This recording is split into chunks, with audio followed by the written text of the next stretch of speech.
Queridos, eu sou um pregador da fé, né? A Igreja Verbo da Vida, ela é uma igreja onde se ministra a fé. Então, se você veio com algum problema, você pode ter certeza que você pode sair daqui com a solução. Amém? Porque a palavra de Deus vai ser ministrada. E é interessante que quando a gente escuta a palavra, fica atento ao que a palavra de Deus diz, transformações vão ocorrendo na nossa vida. Eu sei que você sabe que tem pessoas que são tão imediatistas, né, que elas querem que as coisas aconteçam da noite para o dia. Ouviu a palavra hoje e as coisas já começam a acontecer. De fato, começa quando você começa a crer. Mas a transformação inicial na vida de um cristão é mesmo interna.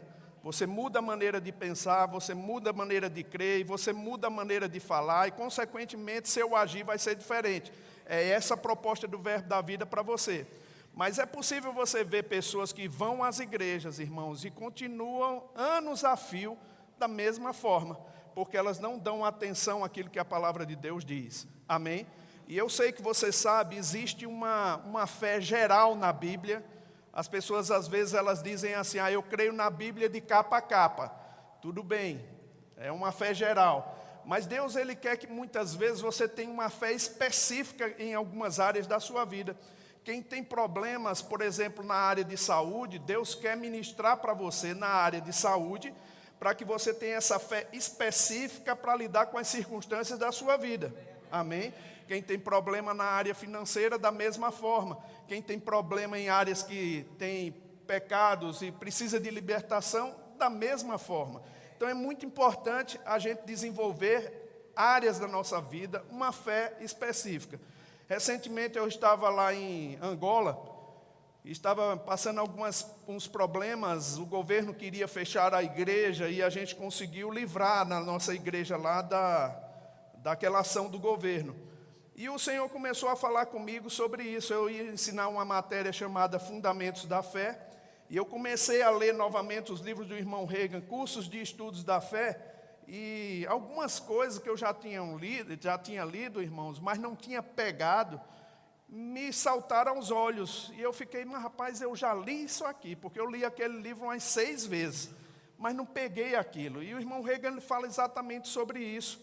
E o pastor Reagan, ele narrou uma certa vez aquilo que acontecia com o pai dele, e eu achei interessante a narrativa dele.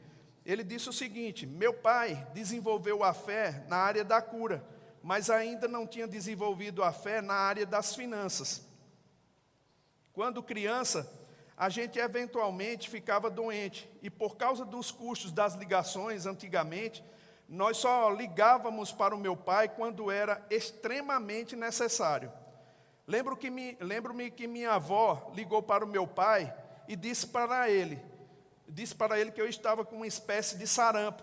Ela nem terminou de falar direito, meu pai falou, ok, em nome de Jesus, ordeno a essa doença que saia, e desligou o telefone. Ele disse que no outro instante ele estava curado. Agora ele disse, mas na área de finanças, ele não tinha desenvolvido a fé dele. E ele precisava meditar. Sabe, queridos, a meditação constrói para dentro da gente. Nós podemos dividir a nossa vida em áreas, não é? E nós podemos desenvolver a fé em áreas específicas que nós estamos sendo assolados pelo diabo. E eu queria te convidar a ver algumas passagens na Bíblia que são interessantes, né? Que pode trazer mais luz para você. Abra comigo lá em Colossenses capítulo 2, versículo 1. O apóstolo Paulo, ele vem falando dessa igreja de Colossos, e eu acho interessante o que ele narra aqui. Alguns estudiosos dizem que o apóstolo Paulo não foi o fundador dessa igreja, outras pessoas que estavam no seu ministério fundou, mas ele tinha o mesmo cuidado para viver uma vida intensa em Deus, para que as pessoas pudessem lembrar da vida dele, ou saber da vida dele, saber dos desafios, saber como ele foi vitorioso em cada desafio que passou, e com isso fosse estimulado a viver a vida cristã num alto nível de vitória. Amém? No capítulo 2, versículo 1, ele diz assim, olha, eu gostaria que soubesse quão grande luta venho mantendo por vós, pelos laudicenses, por quantos não me viram face a face. Muita gente não tinha visto ainda o apóstolo Paulo. como nós também não vimos. Versículo 2 ele diz: para que o coração dele seja confortado e vinculado juntamente em amor, e que eles tenham toda a riqueza da forte convicção do entendimento, para compreenderem plenamente o mistério de Cristo, de Deus em Cristo, em que todos os tesouros da sabedoria e do conhecimento estão ocultos. Amém? Vamos parar aqui, irmãos. Uma frase que me chama a atenção nesses versículos que nós acabamos de ler é riqueza da forte convicção de entendimento. Não é interessante essa frase, irmãos? Porque ele fala sobre a riqueza de uma forte convicção de entendimento. Agora, hoje em dia, irmãos, é possível ver que as igrejas brasileiras, de uma forma geral, elas estão abarrotadas de cristãos. Tem muitos crentes, muitos cristãos. Mas, queridos, sabe que tem muitos cristãos, muitos crentes dentro das igrejas brasileiras que não têm uma riqueza da forte convicção. Tem muita gente que nem sabe sobre o batismo no Espírito Santo. Tem muita gente que ainda rejeita a cura como sendo um direito dele na redenção. Tem muita gente que rejeita a prosperidade num sentido bíblico, irmãos, como direito da redenção sobre aquilo que Jesus fez por nós na cruz do Calvário. Amém? Mas é preciso nós atentarmos, porque essas verdades, elas não chegam até nós por imposição de mãos. Eu desejaria que as coisas que eu conheço, ou que algumas pessoas conheceram antes de mim, e que viveram intensamente, abundantemente, ela fosse transmitida por imposição de mãos. Mas não é assim. A gente tem que ter o cuidado de analisar as Escrituras. A Bíblia, muitas vezes, Jesus falou, certa vez, errais por não conhecer as Escrituras, nem o poder de Deus. Sabe, queridos, quando nós não conhecemos as Escrituras, não atentamos para as Escrituras, nós podemos ficar frágeis na fé. Ora, o apóstolo Paulo, no capítulo 14, ele chega a dizer que tem irmãos que são débeis na fé. Uma pessoa que é débil na fé, ele muitas vezes é fraco, doente. Então, há pessoas dentro da igreja que têm certas debilidades e que pessoas precisam juntar-se com elas para melhorá-las. Amém? A Bíblia fala do caso de um apóstolo chamado Apolo, que ele era eloquente e poderoso, mas a Bíblia diz que ele conhecia apenas o batismo de João. Sabe, queridos, é possível a Bíblia classificar uma pessoa de eloquente, poderosa, mas conhecer apenas uma parte da Bíblia? Sim. A Bíblia classifica ele de uma pessoa eloquente, poderosa, e ainda diz, ele era fervoroso de espírito, mas conhecia apenas. Esse apenas não foi colocado por nós, foi colocado pela Bíblia, a Bíblia. E se ele conhecia apenas, é porque era apenas aquilo mesmo que ele conhecia. Queridos, tem gente que conhece apenas uma parte do Evangelho. Mas se você quer crescer, irmãos, você precisa desenvolver as outras áreas. Maturidade, ela vai chegando com o tempo. Amém? De dedicação que você tem ao estudo da palavra, dedicação que você tem, atenção à palavra de Deus, o que a palavra de Deus diz, você pensa conforme ela, e assim você vai trazendo cativo o seu pensamento à obediência de Cristo. Amém? Para que sua mente não fique vagando e de repente interrompa suas orações da fé. Porque nós somos especialistas em momentos de problema, de circunstâncias, a nos juntarmos com quem crê e orarmos juntos em concordância e sairmos dali crente que vai acontecer. Mas passa algumas horas, nós voltamos a ter os mesmos pensamentos de antes da oração.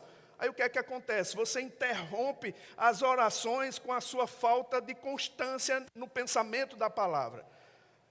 Amém? E é preciso, irmãos, ter uma convicção. A Bíblia fala que fé é convicção. Você precisa estar plenamente convicto das verdades da palavra. Amém? Eu entendo que quando a gente vai lendo a Bíblia e vai conseguindo ver algumas coisas que alguns passaram, e essas coisas passam a ser exemplo para nós, nós podemos ver que aquelas pessoas que foram classificadas na Bíblia ou levantadas na Bíblia, irmãos, elas tiveram dificuldades na sua caminhada com Deus, tiveram dificuldades na sua vida, mas venceram pela fé. Diga, pela fé. Hebreus narra pelo menos 19 pessoas, 19 personagens bíblicos que venceram dificuldades pela fé. Agora, faltava tempo ainda para o autor de Hebreus descrever sobre tantas outras pessoas. E eu queria que você pegasse esse versículo junto comigo e analisasse a qualidade que essas pessoas tinham para vencer as dificuldades na fé. Sabe, queridos, eles não eram pessoas que hesitavam, não eram pessoas medrosas, tímidas, não eram pessoas que ficavam com medo de avançar em Deus. Eles tinham uma certeza, eles tinham uma convicção, e essa convicção é gerada dentro do coração quando a gente pega a palavra de Deus e toma ela como verdade absoluta sobre a nossa vida. Amém? Abre comigo em Hebreus capítulo 11, por favor, versículo 32.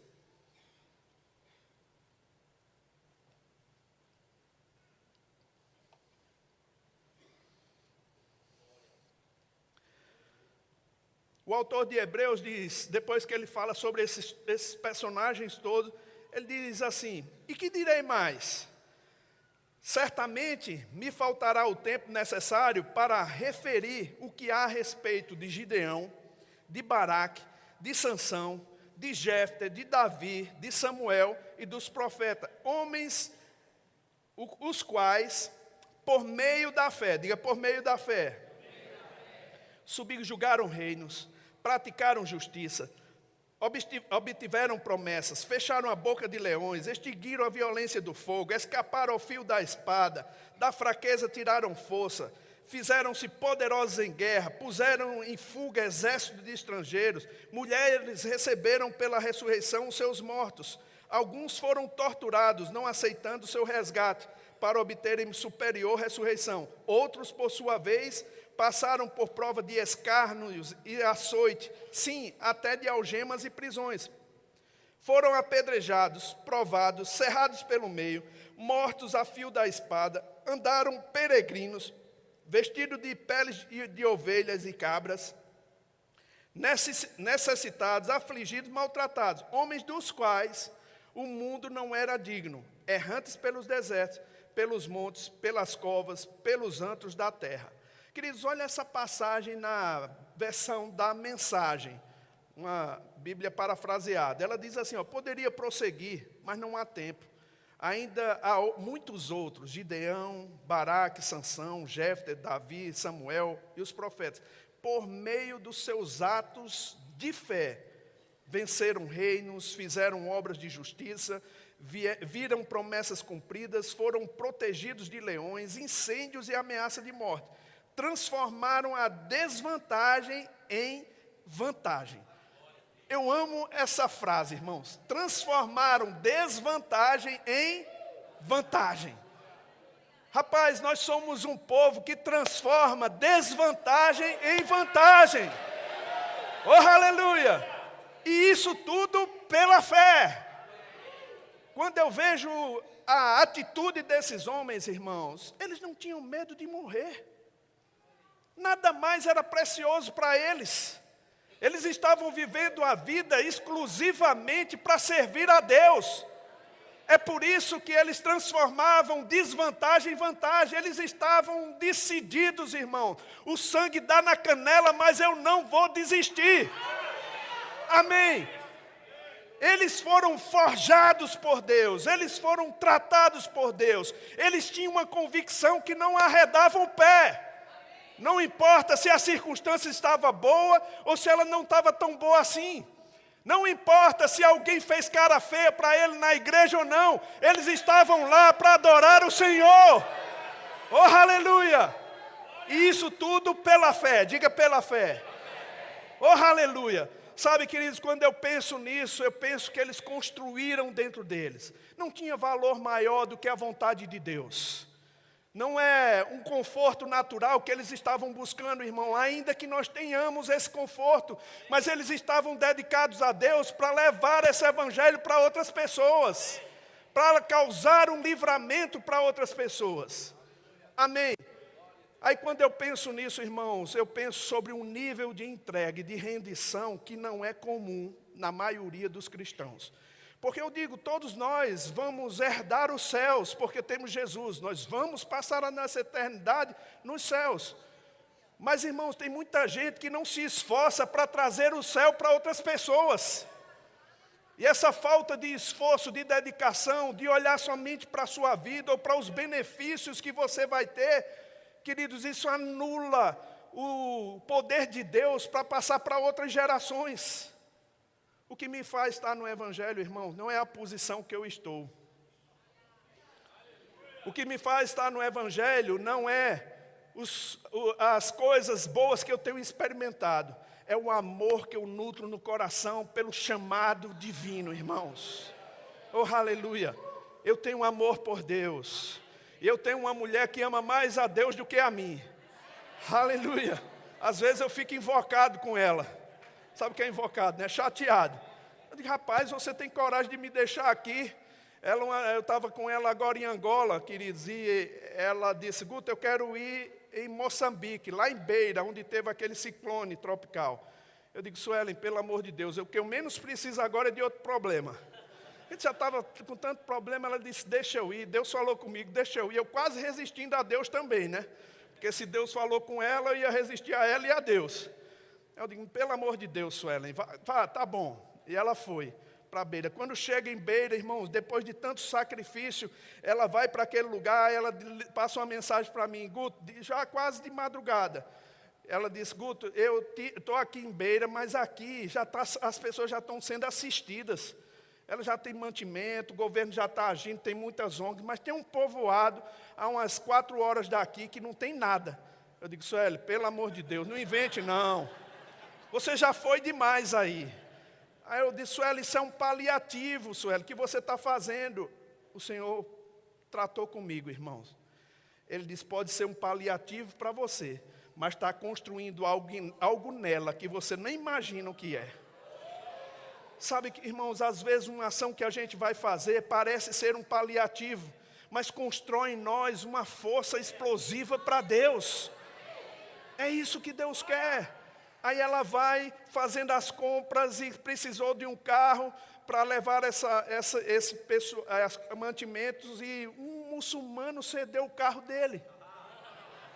Para que elas fossem para lá, 4 mulheres, irmãos, dentro de um lugar que a gente não sabe o que esperar. Mas pelo amor do Senhor se entrega para fazer as coisas. Mas vocês já viram aquele tipo de crente, irmãos, que a gente está aqui e as pessoas dizem assim, mas para que isso? É o crente que eu chamo, para que isso? A gente estrutura a igreja para fazer uma força, para fazer avanços missionários e recuos missionários também. Vamos estruturando cada vez melhor para os crentes ficarem bons, mas as pessoas olham e dizem, para que isso? Para que cadeira acolchoada? Para que ar-condicionado? Para que isso? Sabe, queridos, Deus tem favorecido a você para você crescer e ajudar os outros que estão precisando mais do que você. Aleluia! Sabe, aí ela foi levar aqueles mantimentos. Quando chegaram lá, irmãos, o carro atolou, o caminhão atolou. E ela ficou lá naquela madrugada toda com, aqui chama muriçoca, mosquito, pernilongo. Os pernilongos de lá são profissionais.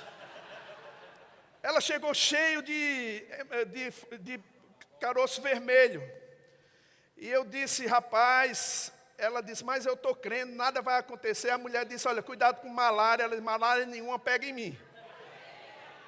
E, queridos, elas passaram lá, ainda pegou carona com 2 pessoas que nem conhecia para ir buscar socorro na cidade, para poder desatolar o carro. E eu dormi num sono do justo, irmão. Graças a Deus, que eu não estava sabendo de nada disso. Mas, querido, você vê como a fé impulsiona você a fazer alguma coisa. A fé impulsiona você a fazer algo que é necessário para outras pessoas. Sabe, irmãos, eu creio que Deus Ele quer te abençoar. Eu creio que você vai ser uma grande bênção e experimentar coisas maravilhosas. Mas, irmãos, o que você experimenta não é só para você. Aleluia! Amém! Eu vi uma certa cena lá na igreja do pastor Jairo, na verdade no Pequeninos lá em Soledade, uma criança com cabelo grande, e eu perguntei a Jairo, Jairo, essa menina... Aí ele disse, não é menina não, bispo. Não é menina não, é um menino. Eu disse, por que ele está com o cabelo tão grande assim? Parecia uma menina. Ele disse, não, é porque ele está deixando o cabelo crescer para fazer uma doação para o hospital do câncer. Aí eu fiquei olhando aquela cena, irmãos, aquele menino daquele jeito me deu uma ministração. E o Senhor falou para mim, o que você vai deixar crescer na sua vida para ser uma bênção para outra pessoa? O que você vai deixar crescer, irmãos, na sua vida, para ser uma bênção para outra pessoa? Queridos, eu não tenho cabelo para deixar para crescer, mas eu tenho para deixar crescer a palavra em mim, para eu ficar desapegado, meu irmão. Não há nada que eu não possa dar, não há nada que eu não possa fazer para o Senhor, meu querido. Existe algo grandioso que Deus quer fazer em você. Deus quer fazer você crescer, quer fazer você aparecer para ser uma grande bênção para outras pessoas. Aleluia. Mas as pessoas dizem, mas pastor, eu não tenho um chamado de púlpito. Quem é que está te chamando para o púlpito, irmão? Não é uma questão de púlpito, é uma questão de ser crente. Fazer alguma coisa, se envolver com algo maior do que você, que impulsione a sua atenção, o seu desejo. Ah, porque você está fazendo o que você está fazendo? Porque Deus te quer lá, para você ser uma grande bênção, trazer pessoas para esse lugar. Meu irmão, chegou a hora da gente ser crente de verdade. Oh, aleluia! De ser cheio de fé e arrastar as pessoas para o Senhor. Amém. Queridos, eu vou te dizer uma coisa. Às vezes a gente não percebe as manifestações de Deus, não vê o quão grande Deus quer que a gente seja. A gente fica alimentando a Deus, pensando diferente da palavra de Deus. E a gente às vezes pensa que a humildade diminuir a nós mesmos. Irmão, humildade não é pensar menos de você, é pensar menos em você. Deus quer que você pense como a palavra, que você creia dentro do seu coração, numa força tão grande, irmãos, que você cresça, que você desenvolva. Eu estava em Angola e passando por algumas dificuldades lá, e sempre orando ao Senhor, declarando a palavra, e o Senhor falou para mim, seja agressivo na sua maneira de pensar, seja agressivo na sua maneira de falar, e seja agressivo na sua maneira de se portar. Não é agressividade no sentido de ser irado, não, irmãos. É de pegar a palavra como um pitbull. Segurar a palavra. Guardar a palavra. Acatar a palavra no coração. Sempre voltar para ver o que a palavra de Deus diz. E eu tive uma cena que eu achei muito interessante. Nós fomos na imigração, eu fui mudar o visto. E eu fui com dois irmãos, amigos meus. Um é Nelson e outro é um Fernando. O Fernando é um camarada de quase 2 metros, de puro músculo. É forte o camarada. Quando a gente ia saindo da imigração, o trânsito lá em Angola é muito poderoso. Quando nós íamos saindo da imigração, irmãos, um carro veio desgovernado e deu uma batida atrás do carro, que a gente deu um impulso para frente. E eu disse, eita rapaz, a pancada foi grande. Quando a gente desceu, o cara já estava esbravejando, que eles esbravejam com tudo lá no trânsito. Ele já estava esbravejando. Mas quando o Fernando desceu, que ele viu o tamanho de Fernando, ele disse, doutor, pode deixar que eu vou ajeitar o carro aí. Fernando estufou o peito assim, eu saí para ver ele, entra no carro, bispo. Eu disse, espera aí, eu só quero ver, entra no carro, bispo. Aí eu disse, rapaz, não precisa ficar nervoso não, né? Eu entrei no carro. Mas, queridos, que lição isso me deu? Fernando sabe o tamanho que ele tem. Ele sabe tomar vantagem no tamanho que ele tem. O grande problema da gente, irmãos, é quando a gente lida com os problemas que assolam a nossa vida, nós não sabemos o tamanho que nós temos. Não sabemos que o maior, ou não temos consciência que o maior habita dentro de nós. E por ele habitar, ele nos faz gigantes na fé. Nós não temos essa ousadia de pensar assim, de nos portarmos assim. Aí sabe o que é que acontece? Nós ficamos pensando como coitadinhos. Ah, eu não sou digno. Irmãos, tem tantas músicas na igreja que eu nem canto. Porque elas cantam a certa fragilidade do cristão. Eu não sou digno de te adorar. Quem disse isso? Queridos, deixa eu te dizer uma coisa, irmão. Deus te fez digno em Cristo Jesus. As pessoas, mas vocês estão querendo ser alguma coisa? Não, irmão. Não é em nós mesmos, é nele, por isso, naquele, no qual. É por ele que nós somos considerados dignos, irmão. Foi pelo sacrifício de Jesus, foi pelo que ele fez na cruz. Agora, você precisa ter consciência disso. Você precisa meditar nisso. Você precisa ter atenção nisso. Sabe, o irmão Reagan, ele compilou um livro colocando 135 versículos daquilo que nós somos nele, por ele, naquele. Que tal você pegar, irmãos, e usar isso como espelho na sua vida? E começar a pensar conforme aqueles versículos. Eu digo, você vai ser uma pessoa que vai agir de uma maneira diferente. E sabe o que é que acontece? As pessoas notam isso.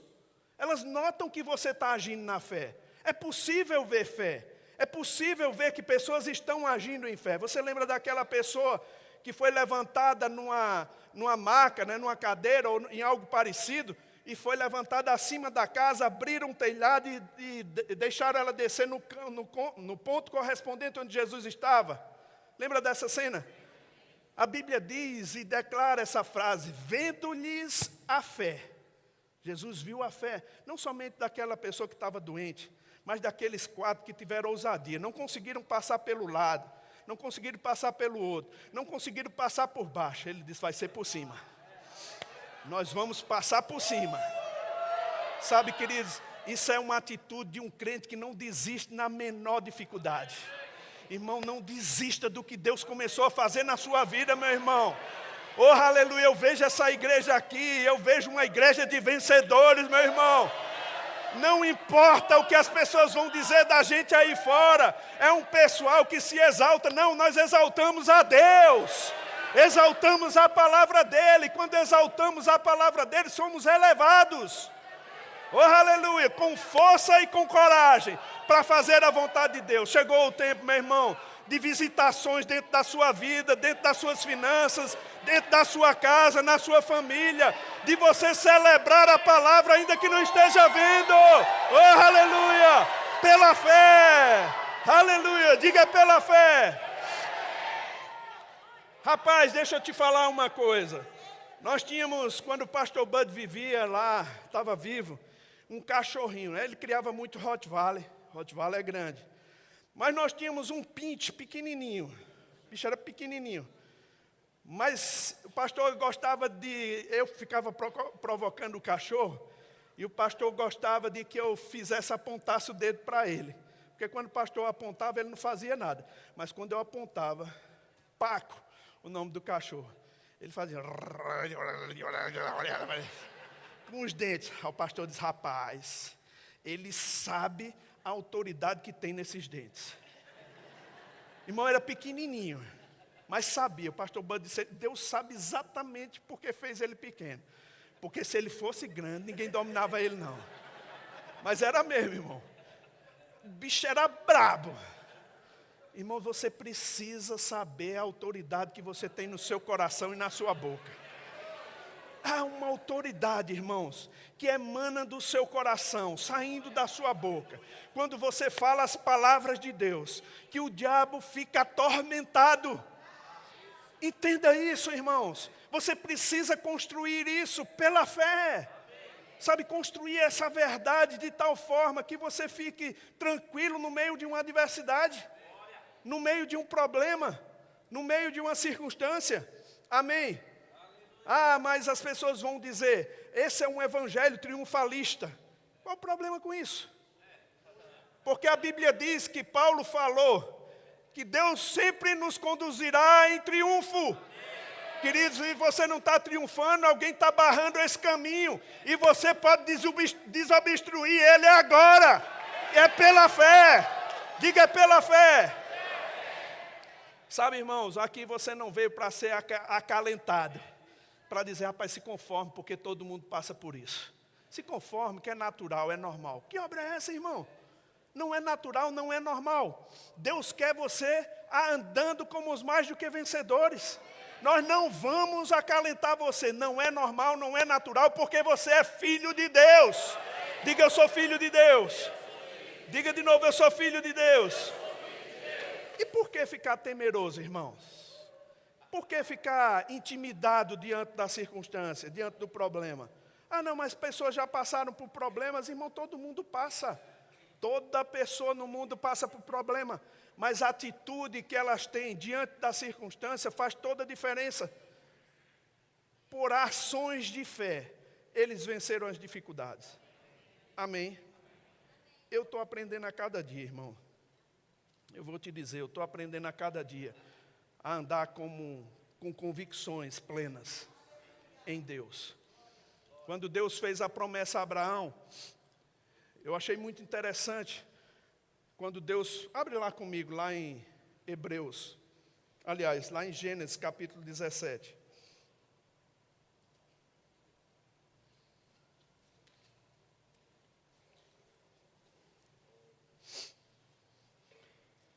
A Bíblia diz que quando atingiu, no versículo 1, atingiu Abraão a idade de 99 anos, apareceu-lhe o Senhor e disse-lhe: eu sou o Deus Todo-Poderoso. Eu amo essa frase.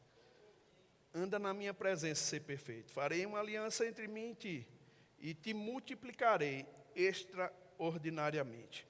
Queridos, é tão importante essa passagem, né? Porque Abraão estava aos 99 anos de idade. E Deus já tinha falado a promessa para Abraão. Mas a Bíblia mesmo fala, irmãos, que Deus apareceu e disse: eu sou o Deus Todo-Poderoso. Essa palavra, eu vinha lendo no avião um livro do irmão Reagan chamado El Shaddai. Que livro maravilhoso, irmãos. El Shaddai, o Deus mais do que suficiente. Ele é mais do que suficiente. As pessoas às vezes têm um problema de: se eu tivesse uma pessoa na família que fosse médico. Se eu tivesse um político na minha família que pudesse resolver. Você tem o Deus mais do que suficiente. Mais do que suficiente. Abraão, ele conhecia Deus. E sabe, irmãos, Deus falou para Abraão: anda na minha presença e ser perfeito. Ou em outras palavras, ele disse para Abraão: ande consciente da minha presença e você amadurecerá. Consciência da presença de Deus. Quantas vezes eu vi o pastor Bud sozinho plantando lá as sementes que ele gostava de plantar. Ele gostava de plantar sementes espirituais e sementes naturais. E muitas vezes plantando. Ele: obrigado, Pai, porque tua presença me satisfaz. Sempre falando para deixar a sua mente, o seu corpo consciente da presença de Deus. Certa vez eu viajando por Petrolina, e ele viu um campo de milho, lá na frente, um campo de feijão. Aí ele olhou para mim e disse: Guto, você sabe a diferença aí dessas plantações? Eu disse: um é milho e outro é feijão. Eu não estou falando sobre isso, rapaz. Está vendo o terreno? Eu disse: estou. É o mesmo terreno? Eu disse: é. Qual a diferença? Um é milho e outro é feijão. Aí ele disse: a diferença é o tipo de semente que é plantado na terra. É verdade, irmão, um é milho e outro é feijão. Mas o que ele queria estar falando comigo é que tipo de semente está sendo plantado no coração das pessoas. Você é responsável por plantar sementes da fé. Sabe, irmãos, quando estamos num lugar onde é plantado sementes de incredulidade, nossa vida dá um retorno. Queridos, por isso que é muito importante nós estarmos num lugar onde a fé é ministrada. A palavra, porque Deus quer você avançando, crescendo, desenvolvendo, para coisas maiores que Ele quer fazer na sua vida. Você está comigo? Aí você não precisa nem ficar preocupado, sabe, queridos, porque muitas vezes a gente luta tanto. Quando você está em fé, irmãos, as coisas vão aparecendo para você e você nem pede tanto a Deus.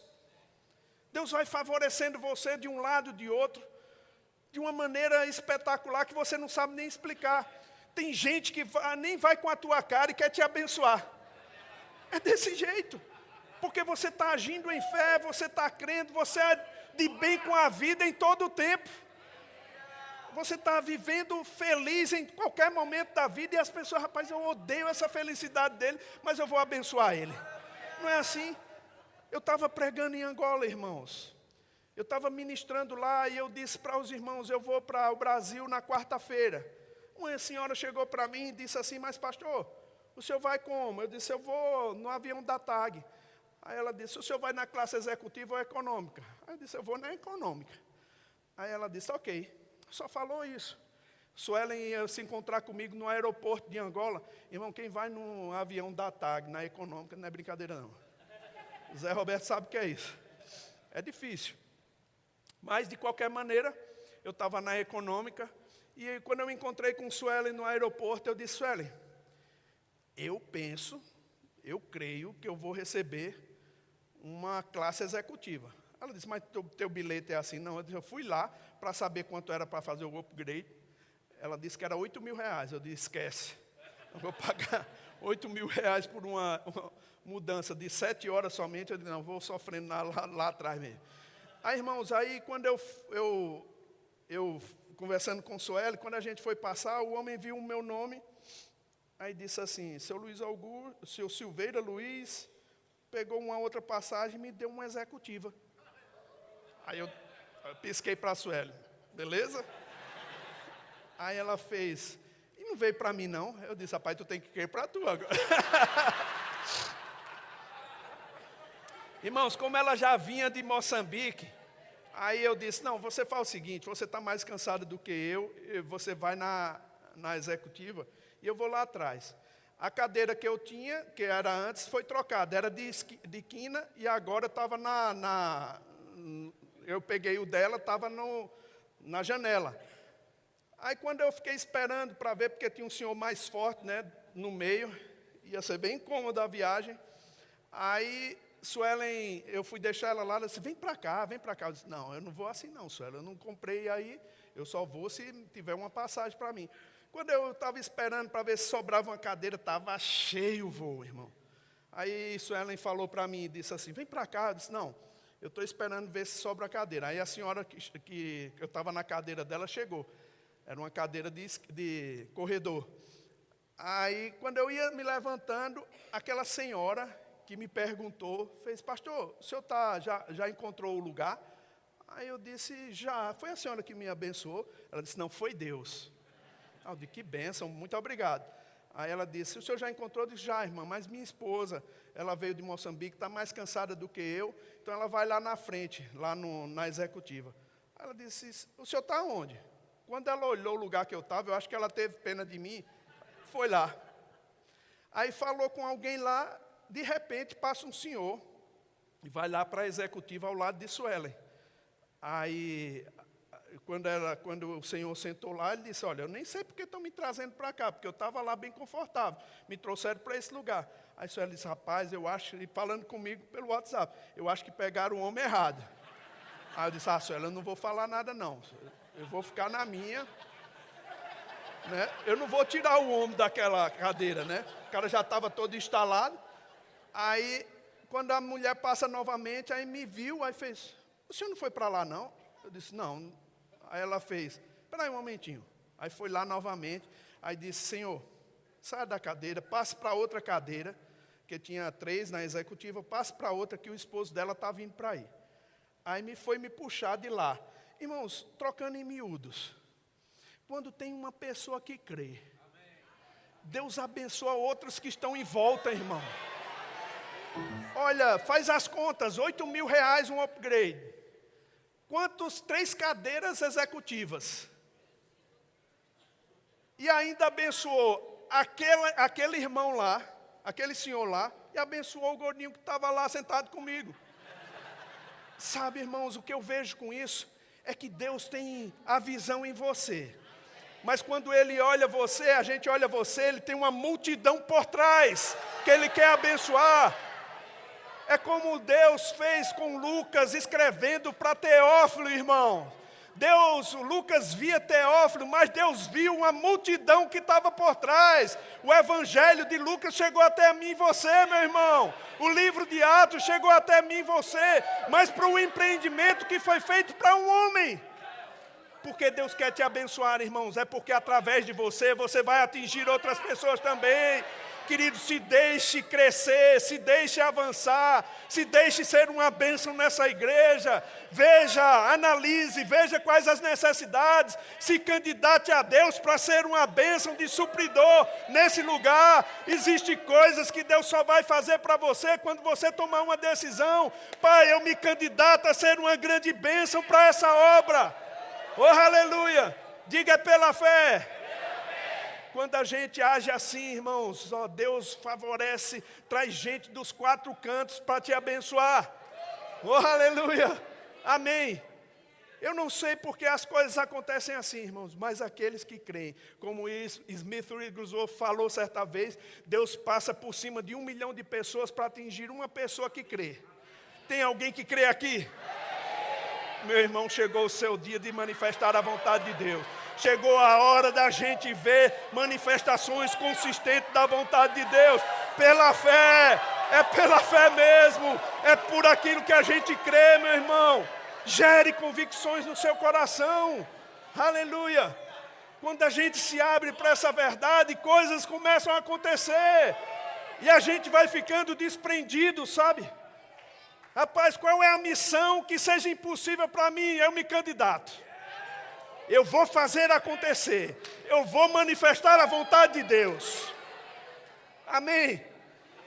Queridos, viva uma vida emocionante. Talvez a visão que Deus vai te dar através do pastor, através da liderança, seja uma coisa que você não queira pegar. Porque é bronca. Sabe, irmão, resolver bronca é emocionante. Porque deixa você com raiva, com vontade de desistir, mas aí você dança pela fé e Deus derrama sobre você uma graça, um favor para manifestar a vontade dEle. Oh, aleluia! Oh, aleluia! Ou você pensa que tudo que o pastor Bud me deu para fazer era uma coisa que eu gostava de fazer? Ah, irmão, quando ele dizia, vá você, pastor, eu ficava tentado, pastor, não tem outro não? Tem, mas ele confiava em mim. Coisas mais difíceis, coisas mais ruins, só são confiadas, irmãos, a peritos. Amém. Tem certas missões que só cabe você. E sabe, Deus está de olho em você, meu irmão. Deus está de olho em você, porque sabe que você não vai desistir fácil, que você é cabeça dura. Quando coloca uma coisa na cabeça, vai até o fim. Deus está levantando uma geração assim, meu irmão. Se deixe ser conduzido, cresça, desenvolva para ser uma bênção para outra pessoa. Oh, aleluia! Diga pela fé. Sabe, John Wesley orava ao Senhor, ele disse, Senhor, dai-me 100 homens, que não temam mais a nada, senão a Deus, e eu abalarei o mundo. Querido, o que eu estou vendo aqui é muito mais do que 100 homens e mulheres, que vai abalar BH, vai abalar esse estado, vai abalar o mundo inteiro pela fé, meu irmão. Aleluia! É pela fé, diga pela fé. Sabe, queridos, eu estou motivado. Eu estou alegre com as possibilidades divinas. As pessoas às vezes dizem assim, a Europa é fria, a Europa não tem condições de abrir igrejas. Querido, eu estou precisando de obreiros para a Europa. Nós temos 15 lugares para abrir, não tem gente. Estamos orando por você, para você se levantar, para você ser uma bênção aqui. Aleluia. Agora, talvez você diga, mas eu não tenho chamado para ir, mas pode operar patrocinando, irmão. Vai olhar o trabalho de butilheiro lá em Portugal. Vai olhar o que está sendo feito lá, irmãos. É uma grande multidão que está chegando para aquela igreja e você faz parte disso, meu querido. Ah, mas eu não tenho chamado para ir, meu irmão, mas pode orar. Ah, mas eu não tenho chamado para ir, mas pode ser uma bênção. Deus derramar, patrocinar você no emprego, na empresa, de uma forma que você vai ser uma bênção para patrocinar o Evangelho. Queridos, eu não sei de você, mas nós estamos nos últimos dias. E, rapaz, as pessoas podem tentar estudar para dizer, rapaz, não é bem assim, mas eu acredito que vai ser como foi no Egito. Ele tirou o povo de uma forma sobrenatural. Eu só vou te dizer uma coisa para hoje à noite você vir preparado. Às vezes a gente não calcula matematicamente os milagres que foram feitos no deserto. Mas, queridos, vê só. Um general americano, ele fez um cálculo, e ele disse que a Organização das Nações Unidas disse que uma pessoa consome por dia 110 litros de água por dia. No Brasil, eles consideram que é 200 litros de água por causa do desperdício. Mas vamos trocar em miúdos, irmãos. Se uma pessoa só tivesse necessidade de 3 litros de água, os estudiosos, depois eu vou mostrar esse versículo à noite. Se você vier, você pega. Se não, depois você vê como assiste. Mas eu fiz uns cálculos lá, pegando essa fórmula desse general americano que ele calculou. Eu fiz uns cálculos, irmãos. Se cada pessoa, ele disse mais ou menos 3 milhões de pessoas. Vou te mostrar o versículo que a Bíblia diz que era 600 mil a pé, só contando homens, sem menino nem mulher. Fora uma grande multidão de outras pessoas, de outras nações que estavam lá, fora gado e rebanhos que tinham lá. Se contássemos 3 milhões de pessoas com 3 litros d'água, sabe quanto daria isso? 9 milhões de litros d'água. Agora, para transportar isso, uma carreta de 18 metros, seria mais ou menos 330 carretas para transportar para o deserto. Seria uma fila de carreta de mais ou menos 5,5 km. Isso somente para um dia. Um dia no deserto. Agora, imagina isso, irmão. Eles passaram 40 anos. Você está lidando com um deusinho? Você acha que esse Deus é fraco, irmão? Eu vou te dar outros cálculos mais tarde. Nós não temos tempo aqui. Mas, querido, Deus é mais do que suficiente. Ele supre a sua necessidade. E olha o que a Bíblia diz. Nós estamos em uma aliança superior. Por que você está pensando tão pequeno? Por que você está pensando tão medíocre, irmão? Irmãos, eu vou te dizer. Rapaz, alguém já disse, quem viaja o mundo inteiro, ou é milionário ou é missionário.